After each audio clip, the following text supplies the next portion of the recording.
रही है, जहां बसंतपुर में एक भीषण हादसा हुआ है। एक कार अनियंत्रित होकर के मिठाई दुकान में घुस गई, जिससे कि दुकान पूरी तरह क्षतिग्रस्त हो गया।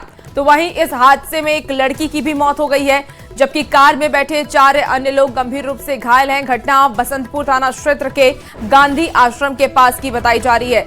तस्वीर में आप साफ देख सकते हैं कि दुर्घटना कितनी भीषण थी कि कार के परखच्चे उड़ गए और घटना के बाद कार में फंसे लोगों को स्थानीय लोगों ने एक एक कर बाहर निकाला और इलाज के लिए अस्पताल में भर्ती कराया। सिवान में ये बड़ा हादसा हो गया है, जिसमें एक लड़की की मौत भी हो गई है। कार सवार 4 अन्य लोग गंभीर रूप से घायल है, जिनका अस्पताल में इलाज जारी है।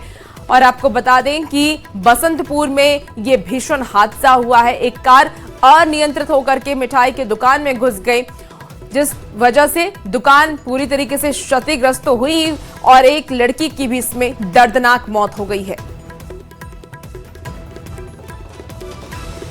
तो देखिए, ये हादसा भयावह था।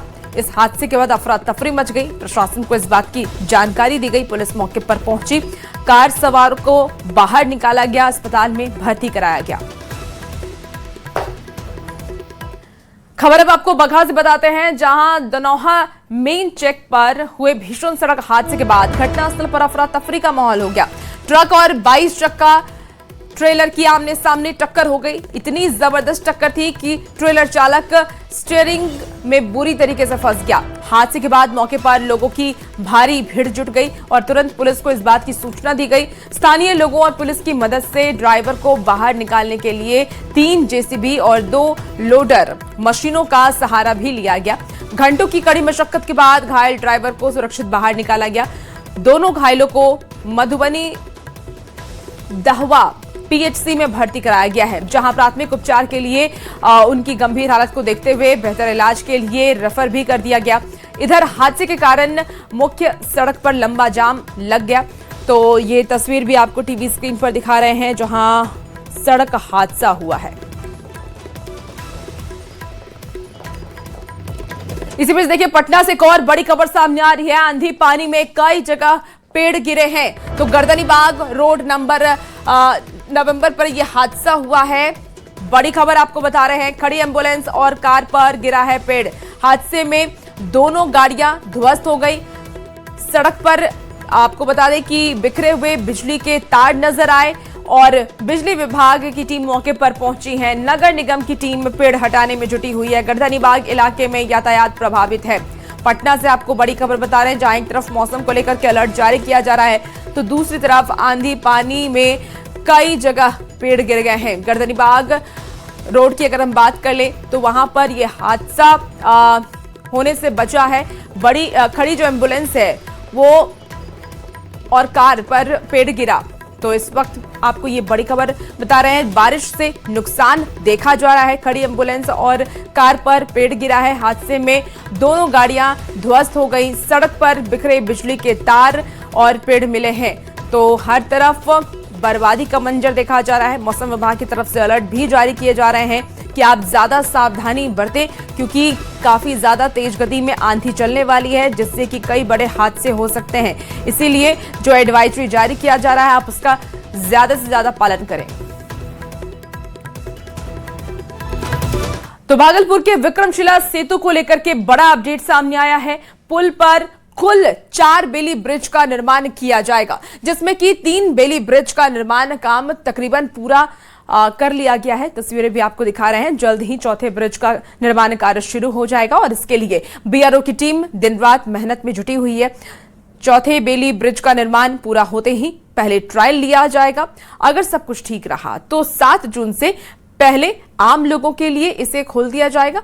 और इस पूरी खबर पर ज्यादा जानकारी दे रहे हैं न्यूज 18 संवाददाता विकास कुमार सिंह।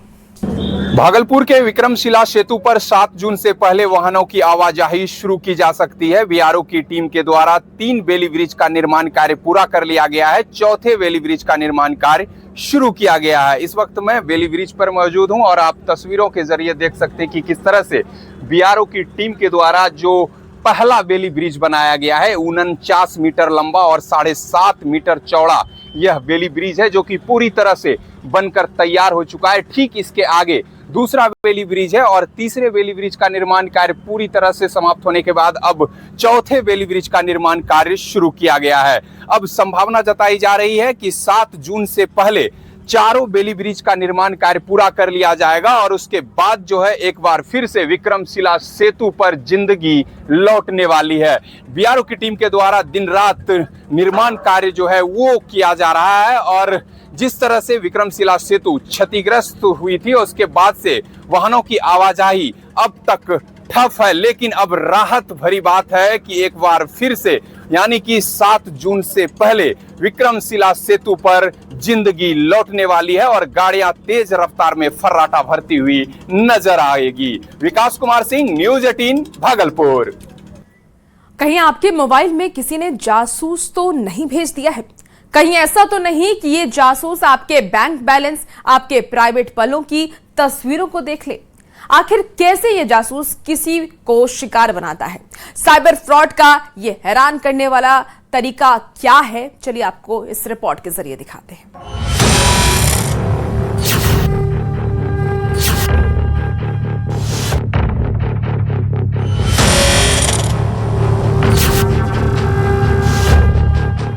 टारगेट सेट, शिकार का वेट।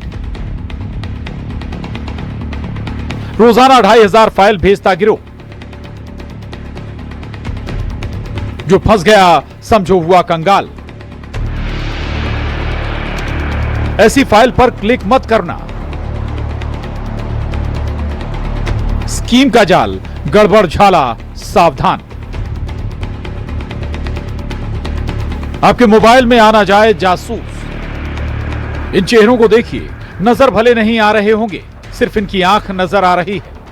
यही आंखें शिकार के बैंक बैलेंस पर आंखें गड़ा कर रखती थी। हो सकता है इस गैंग ने आपको भी फंसाने की कोशिश की हो, या यह भी हो सकता है कि ऐसा ही गिरोह बस एक ऐसा काम करेगा कि आपके मोबाइल में जासूस भेज देगा और आप जो भी काम करेंगे सब इन्हें दिखेगा। जो ओटीपी मोबाइल में आएगा वो इनके पास चला जाएगा। यकीन नहीं हो रहा तो सुनिए जरा। पत्थलगाम जिला जशपुर में एक प्रार्थी ने आके आवेदन दिया कि उसके साथ 5G सिम अपग्रेड के नाम पे ठगी हुई है, जिसमें लगभग 6 लाख रुपए की ठगी हुई थी। मामले की जांच की गई। आईजी सर के निर्देशानुसार मामले की जांच रेंज साइबर थाना को सौंपी गई। अंबिकापुर में कैसे साइबर फ्रॉड की साजिश का खुलासा हुआ है, जिसके तार जुड़े झारखंड के देवघर से। जिस गैंग में से 6 आरोपी गिरफ्तार हुए, गैंग ने पूछताछ में खुलासा किया कि उनका रोज का टारगेट 2500 लोगों को एक फाइल भेजता रहता है। ये फाइल होती है एपीके फाइल, जिस पर क्लिक करते ही आपके मोबाइल को ये गिरोह ऑपरेट करने लगता है, यानी मोबाइल का एक्सेस इनके पास आ जाता है। काफी आरोपी इस गिरोह में शामिल थे जो एपीके फाइल बेचकर लोगों के साथ फ्रॉड करते थे। साक्ष्य के आधार पर टीम को देवघर रवाना किया गया। झारखंड में वहां से 6 आरोपी को गिरफ्तार किया गया। आरोपी रोजाना हजारों लोगों को फर्जी एपीके लिंक भेजते थे। लिंक क्लिक करते ही मोबाइल का ओटीपी और एसएमएस आरोपियों तक पहुंच जाता था। पुलिस ने आरोपियों के पास से 10 मोबाइल, 51,000 नगद, पासबुक और चेकबुक बरामद किया।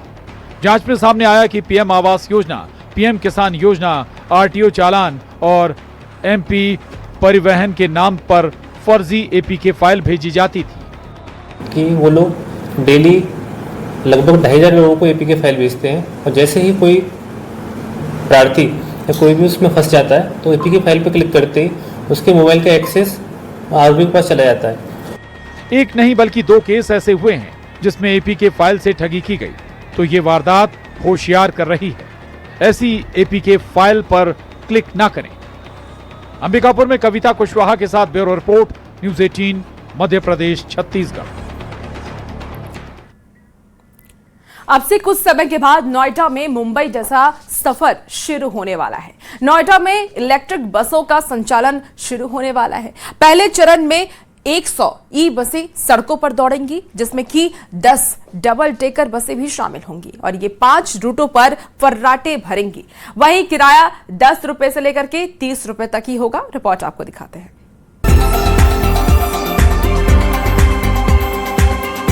मुंबई की सड़कों पर दौड़ती लाल डबल डेकर बस वहां की पहचान है। अब उसी अंदाज में नोएडा में भी हाईटेक और स्मार्ट ट्रांसपोर्ट की तरफ बड़ा कदम बढ़ाने जा रहा है। यहाँ भी आने वाले दिनों में डबल डेकर बस से सफर किया जा सकेगा। नोएडा इंटरनेशनल एयरपोर्ट से उड़ान सेवा शुरू होने का बेसब्री से इंतजार हो रहा है, जिसमें अब वक्त भी काफी कम रह गया है। जून से नोएडा की सड़कों पर 100 इलेक्ट्रिक बसें दौड़ती नजर आएंगी और सबसे खास बात इनमें 10 डबल डेकर ई बसें भी शामिल होंगी, जो सफर को सिर्फ आसान ही नहीं बल्कि यादगार भी बनाएंगी। नोएडा प्राधिकरण ने शहर में इन इलेक्ट्रिक बसों को उतारने की तैयारी तेज कर दी है, जिन्हें 5 अलग अलग रूटों पर चलाया जाएगा। जून के पहले हफ्ते से ट्रायल शुरू होगा और 15 जून तक ज्यादातर बसें सड़कों पर उतर जाएंगी। शहर में बेहतर कनेक्टिविटी और नोएडा इंटरनेशनल एयरपोर्ट तक कनेक्टिविटी देने के लिए इस तरीके की डबल डेकर बसेस का भी संचालन किया जाएगा। कुल मिलाकर अगर बात करें तो 100 ई बसों का संचालन किया जाएगा, जिसमें इस तरीके की डबल डेकर बसों की संख्या भी 8 से 10 रहने वाली है। आपको बता दें, सिटी सर्विस बस सेवा के तहत नोएडा में बॉटेनिकल गार्डन से 5 अलग अलग रूट्स पर बसें चलेंगी। ये बसें नोएडा इंटरनेशनल एयरपोर्ट, गौर सिटी एक मूर्ति, नोएडा सेक्टर 62, सूरजपुर कलेक्ट्रेट और दिल्ली के आनंद विहार के रूट पर दौड़ेंगी। उत्तर प्रदेश परिवहन विभाग की तरफ से यानी यूपीएसआरटीसी और नोएडा अथॉरिटी इसका मिलकर संचालन करेंगी। इमरजेंसी के लिए भी तमाम जो स्पीकर्स हैं, पहली बार न्यूज़ 18 आपको ये तस्वीरें दिखा रहा है और देखिए टोल फ्री नंबर भी जारी किया गया है। और अब हम आपको बस के अंदर लेकर चलते हैं, कैसी रहने वाली है ये डबल डेकर बस। मैं कैमरामैन से कहूँगा आपको यहाँ की तस्वीरें दिखाएं और यहाँ पर बताया जा रहा है करीब 66 यानी 66 सीटिंग्स रहेंगी और इस तरीके की कुछ ऐसी बसेस रहेंगी पूरी तरीके से। और अब हम आपको सेकंड फ्लोर यानी इस बस के डबल डेकर वाले चैम्बर में लेकर चलते हैं। यहां पे भी आपको दिखाते हैं, आप देखिए कि इस तरीके की ये double decker centralised AC buses हैं जो ई बसेस हैं। यात्रियों की सुविधा के लिए मोबाइल ऐप भी लॉन्च किया जाएगा, जिससे टिकट ऑनलाइन बुक किए जा सकेंगे। हालांकि बस में कंडक्टर से टिकट लेने की सुविधा भी रहेगी। कहा जा रहा है कि हर रूट पर 15-15 मिनट के अंतराल पर बसें उपलब्ध होंगी, जबकि 5 बसें स्टैंड बाय में रखी जाएंगी। पूरे प्रोजेक्ट के लिए नोएडा सेक्टर 90 में आधुनिक बस डिपो तैयार किया जा रहा है, जहां e charging station, service centre और वर्कशॉप जैसी सुविधाएं होंगी। लखनऊ में स्टेट ट्रांसफॉर्मेशन कमीशन की बैठक में मुख्यमंत्री योगी आदित्यनाथ ने नोएडा इंटरनेशनल एयरपोर्ट की कनेक्टिविटी बढ़ाने पर जोर दिया। 15 जून से पहले एयरपोर्ट और शहर के बीच कनेक्टिविटी के लिए व्यवस्थाएं पूरी करने को कहा गया है। नोएडा इंटरनेशनल एयरपोर्ट पर उड़ान सेवा शुरू होने के साथ ही इन बसों का बड़ा नेटवर्क एक्टिव हो जाएगा, जिससे एयरपोर्ट तक पहुंचना भी आसान होगा। अब नोएडा सिर्फ स्मार्ट सिटी नहीं बल्कि स्मार्ट ट्रांसपोर्ट की दिशा में तेजी से आगे बढ़ रहा है। साथ ही आपको बता दें, सबसे महत्वपूर्ण चीज यही है कि जो किराया है वो मिनिमम 10 रुपए और मैक्सिमम 30 रुपए तक रहने वाला है। कैमरामैन विपिन के साथ हिमांशु शुक्ला, न्यूज़ 18 नोएडा। और घुसपैठियों का इलाज अब शुरू हो गया है। देखिए, केंद्रीय गृह मंत्री अमित शाह ने 2 टूक कह दिया है कि देश से एक एक घुसपैठियों को बाहर निकालेंगे। अब शाह ने यह भी कहा है कि घुसपैठिए खुद वापस चले जाएं। अगर घुसपैठिए खुद चले जाएंगे तो बंगाल सरकार उन पर कोई केस नहीं करेगी। बंगाल में ऑपरेशन घुसपैठिया ऑल आउट शुरू हो गया है और जिस तरह से सुवेंदु सरकार काम कर रही है वो दिन दूर नहीं जब बंगाल से घुसपैठियों की विदाई पूरी तरीके से खत्म हो जाएगी। रिपोर्ट आपको दिखाते हैं।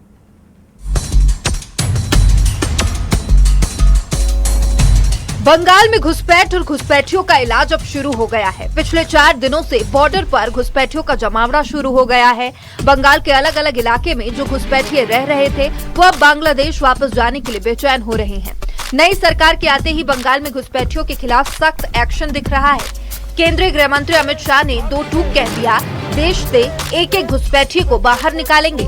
बीजेपी के आने के बाद बंगाल में घुसपैठिए जाने लगे हैं। शाह ने कहा कि घुसपैठिए खुद वापस चले जाएं। अगर घुसपैठिए खुद चले जाएंगे तो बंगाल सरकार उन पर केस नहीं करेगी। भाजपा बंगाल सरकार ने डिटेंशन सेंटर बनाए हैं, मगर हम सब लोग चाहते हैं कि जो घुसपैठ कर अवैध तरीके से आए हैं वो अपने आप जहां से आए हैं वहां वापिस चले जाए। अगर वो अपने आप चले जाते हैं तो बंगाल सरकार भी उन पर कोई केस नहीं करेगी, जाने के लिए उनकी सहायता भी करेगी। इससे पहले मुख्यमंत्री शुवेंदु अधिकारी ने भी कहा था कि घुसपैठिए भाग जाए, नहीं तो सरकार कड़ा एक्शन लेगी।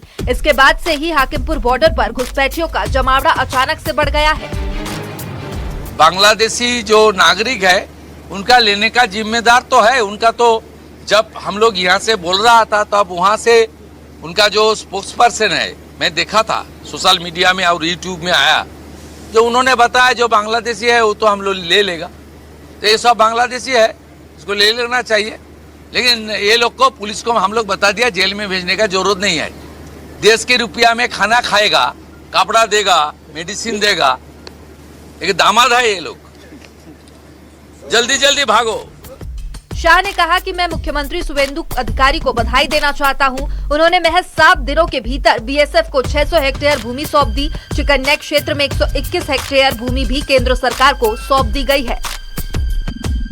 मैं बंगाल के मुख्यमंत्री श्री शुभेंदु अधिकारी जी को बधाई देना चाहता हूं कि 7 ही दिन में उन्होंने 600 हेक्टेयर भूमि बीएसएफ के हाथ में सौंपने का काम कर दिया।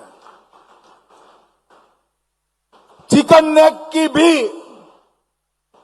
121 हेक्टेयर भूमि भारत सरकार को दे दी। फिलहाल बंगाल में ऑपरेशन घुसपैठिया ऑल आउट शुरू हो गया है और जिस तरह से शुवेंदु सरकार काम कर रही है वो दिन दूर नहीं जब बंगाल से घुसपैठियों की विदाई पूरी तरह से हो जाएगी। Bureau report, news 18।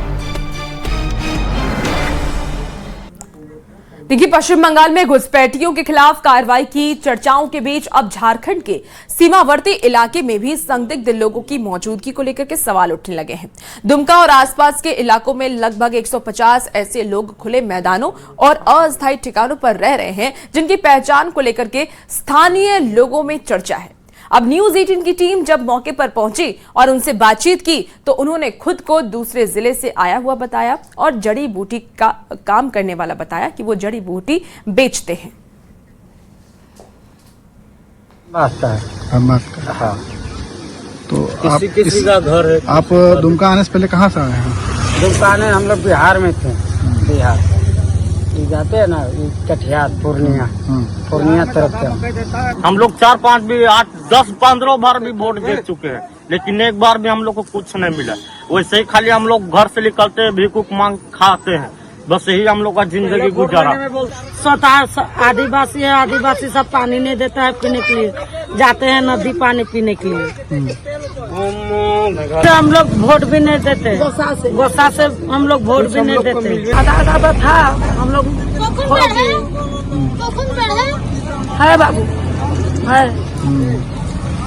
तो हम लोग मुखिया नहीं देता है बाबू, मुखिया नहीं देता है। पश्चिम बंगाल में बांग्लादेशी घुसपैठियों के कार्रवाई के चर्चाओं के बीच झारखंड के सीमावर्ती इलाकों में भी संदिग्ध लोगों की मौजूदगी ने सवाल खड़े कर दिए हैं। दुमका और आसपास के क्षेत्रों में खुले मैदान और अस्थायी ठिकानों पर रह रहे कई लोगों को लेकर स्थानीय लोगों में भी चिंता बढ़ती जा रही है। न्यूज़ 18 की टीम जब मौके पर पहुंची तो इन लोगों ने खुद को दूसरे ज़िले से आया हुआ और जड़ी बूटी बेचने वाला बताया। उन्होंने बताया कि तकरीबन 150 लोगों की संख्या जो है यहाँ पर पहुँची है और खुले मैदान में रह रही है। लेकिन सवाल ये है कि आखिर इनकी असली पहचान क्या है और ये यहाँ कब से डेरा जमाए हुए हैं।